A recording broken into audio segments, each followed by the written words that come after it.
नमस्कार साथियों। आज का टॉपिक है कज्जली। कज्जली ये एक हम लोग ये स्टोरी सुनाएंगे। छोटा सा स्टोरी सुन लेंगे तो कज्जली की जो कहानी है, बनाने के निर्माण की प्रक्रिया है, वो आपको आसानी से याद हो जाएगी। तो कज्जली को ध्यान रखें। कज्जली नाम सुनने से क्या होता है? कजली, है ना। कजली एक कोई लड़की है जो कि एक प्रेमिका है। उसका प्रेमी कौन है? पारद है। तो कज्जली का जो प्रेमी है पारद है। पारद अपनी प्रेमिका अर्थात कजली की एक गाना गाता है। क्या गाता है? कि सांवली सलोनी तेरी झील सी आंखें। ऐसा पारद गा रहा है कजली के लिए। तो कजली कैसी है? सांवली है। कजली क्या है? सांवली। सांवली है ना। सांवली का मतलब काली। सांवली का मतलब क्या है? काली। आप इसको अन्यथा किसी से कोरिलेट मत करिएगा, आपको याद करने के लिए है। कजली का प्रेमी पारद है और पारद गाना गाता है सांवली सलोनी तेरी झील सी आंखें। तो इसी तरह से कुछ डिफिनीशन रस तरंगड़ी ने दिया है। क्या दिया है? कि कजली क्या है? जैसे कि निर्द्रवे धातुभिश्च अथ गंध गंध आदि भी पेशितः पारद श्लक्षणता प्रापित कज्जल आभो यदा जायते अतो असौ तदा नामतः कोविद कज्जली उच्यते। तो यहाँ कहने का मतलब जो कज्जली का निर्माण होता है कैसे होता है देखेंगे कि जब पारद को क्या करते हैं? पेषित करते हैं। पेषित करते हैं क्या है? घोटते हैं, मर्दन करते हैं। तो देखते हैं घोटने या मर्दन करने की क्रिया कहाँ होगी? खरल में होगी। कहाँ होगी? खरल में होगी। तो हम लोग कोई भी अदरक का पेस्ट बनाना हो तो देखते हैं खरल लेते हैं। तो जब पारद को घोटते हैं कहाँ पर? खरल में, खलु यंत्र में। किसके साथ करेंगे? तो देखेंगे या तो गंधक आदि उपरस के साथ करेंगे, गंधक आदि भी, या धातुओं के साथ, विभिन्न धातुओं के साथ जब उसको घोटेंगे या मर्दन करेंगे। लेकिन ध्यान रखिएगा द्रव रहित, निर्द्रवे अर्थात द्रव के अभाव में, बिना द्रव के जब पारद को गंधक या धातुओं के साथ क्या करेंगे? पेषित करेंगे, घोटेंगे, मर्दन करेंगे। कहाँ पर? खलु यंत्र में। तो उससे क्या होगा? एक श्लक्ष अर्थात चिकना, अर्थात श्लक्ष चिकना कज्जल आभो मतलब कजली की आभा। कजली मतलब काजल के समान काले रंग का पदार्थ या द्रव्य प्राप्त होता है उसको। यदा जायसो असो तदा नाम तक कोविदे। तो उसको जो विद्वान लोग क्या कहते हैं? कज्जली कहते हैं। तो यहाँ पर देखा आपने कि कज्जली क्या है? कि जब पारद को गंधक के साथ, गंधक आदि उपरस जो द्रव्य हैं उनके साथ, अथवा पारद को धातुओं के साथ जब क्या करते हैं? पेषित करते हैं, घोटते हैं। लेकिन ध्यान रखें निर्द्रव्य अर्थात द्रव से रहित, बिना द्रव मिलाए। तो क्या होता है कि श्लक्ष चिकना काजल की आभा, काजल की तरह काला जो द्रव्य प्राप्त होता है उसको विद्वान लोग कज्जली कहते हैं। तो आपने कोरिलेट कर लिया कि पारद गाना गाता है सांवली सलोनी तेरी झील सी आंखें।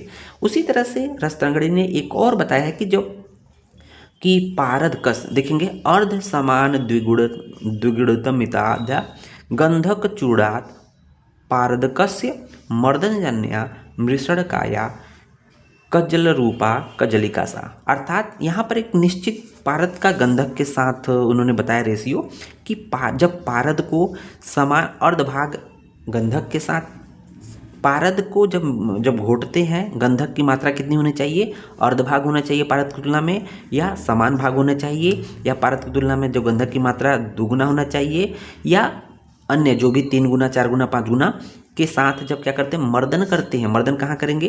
तो देखेंगे खरल में करेंगे, है ना। खरल में करेंगे तो उसमें जो क्या होता है कि कज्जल स्वरूपा, कज्जल रूपा मतलब काजल के समान काले रंग का जो द्रव्य प्राप्त होता है उसको कज्जलिका कहते हैं। समझ में आ गया? कज्जली का मतलब काले रंग का द्रव्य प्राप्त होगा। पारद को गंधक के साथ घोटेंगे, मर्दन करेंगे, या पारद को धातुओं के साथ मर्दन करेंगे तो जो ब्लैक कलर का काजल के समान द्रव्य प्राप्त होगा उसको हम लोग कज्जली कहते हैं। अब देखेंगे यहाँ पर हम लोगों ने कुछ इस तरह से इसको पूरा एक्सप्लेन कर दिया है कि पारद को गंधक आदि उपरस द्रव्य जो भी हैं या धातुओं के साथ जब पेषित करेंगे, घोटेंगे। लेकिन ध्यान रखें निर्द्रव्य अर्थात द्रव रहित जब घोटेंगे तो घोटेंगे किसमें? खरल यंत्र में दो घोटेंगे। तो ये खरल है, ये मूसल है, इसके साथ घोटेंगे। इसमें देखेंगे पारद प्लस गंधक या पारद प्लस धातु मिलाकर घोटेंगे तो श्लक्ष अर्थात चिकना काजल के मतलब काला के स्वरूप वाला काजल अर्थात काले रंग वाला जो द्रव्य प्राप्त होगा उसको कज्जली कहते हैं, है ना। तो अब देखते हैं कज्जली का पर्याय, कज्जली के पर्याय अन्य नाम क्या है, कज्जल। कज्जली का अन्य नाम क्या है, कज्जल या कज्जलिका, है ना। दो नाम है, पर्याय है कज्जल या कज्जलिका। अब देखते हैं कि इसका उपयोग कहाँ है, कज्जली का क्या उपयोग है।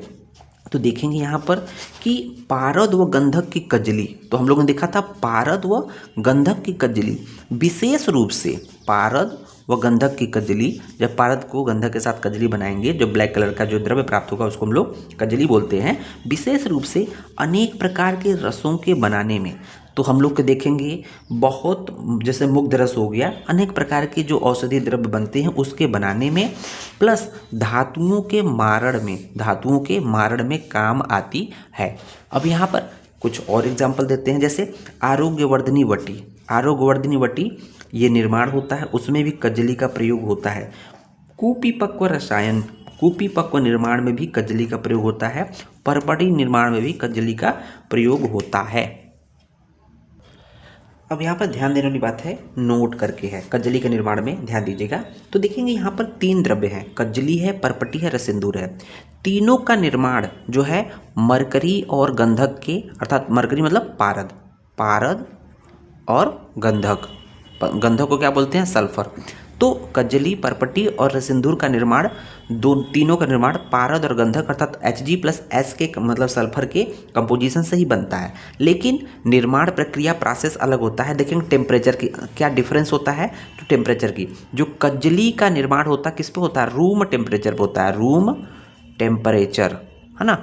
कज्जली का निर्माण रूम टेम्परेचर पे होता है, जबकि परपटी का निर्माण जो होता है 115 से 120 डिग्री सेल्सियस पर होता है, जबकि